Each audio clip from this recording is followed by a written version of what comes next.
Karatumul Quran, walang ta'malu bihi. Ikalawa, sabi ng ating Sheikh, binabasa ninyo ang Quran, naririnig nyo ang Quran, subalit hindi nyo isinasabuhay ang napapaloob, nilalaman ng Quran. Binabasa daw natin ang Quran, pero hindi natin isinasabuhay. Paano pa kaya ang taong hindi niya pinag-aralan ng Quran? Hanggang sa kanyang pagkatanda, ay hanggang ngayon na hindi pa rin marunong bumasa ng Quran. Allahu Akbar. Paano na kaya ang taong hanggang ngayon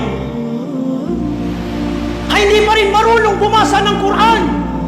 Wallahi al-azim, itatanong sa iyo ni Allah pagdating mo sa libingan at meron kang pananagutan na pinag-aralan mo, nagpakahirap ka sa makamundong bagay, sa pag-aaral sa Western education, pero ang Quran ay hindi mo pinag-aralan na matutunang basahin ng tamang pagbabasa.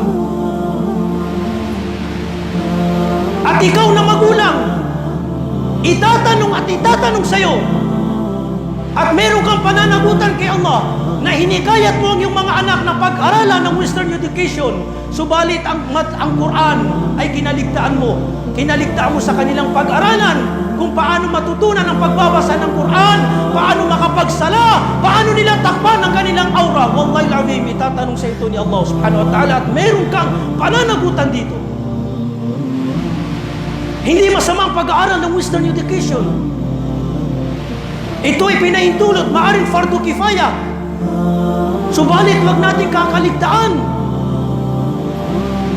ang pag-aralan ng ang ating relihiyon, dahil itong tunay labis na obligado na kaalaman na dapat nating saliksikin at pag-aralan at matutunan, dahil itong itatanong sa atin ni Allah subhanahu wa ta'ala sa kabilang buhay. Hindi sa iyo itatanong ni Allah anong natapos ng inyong anak, engineer, doktor. Ang itatanong sa iyo ni Allah, naitulak mo ba, naiutos mo ba sa iyong mga anak na pag-aralan ng Islam? Sila'y makapagsala, tinakpan ba nila, inutos mo ba sa kanila, natakpan nila ang kanilang mga aura? Yan ang itatanong sa iyo ni Allah. Hindi sa iyo itatanong ni Allah kung anong natapos ng iyong mga anak, masteral degree, doctoral degree na makamundong bagay, makamundong kaalaman. Ang itatanong sa iyo ni Allah ay ang relihiyong Islam, dahil yan ang tunay na ngarin kung bakit tayo nilikha dito sa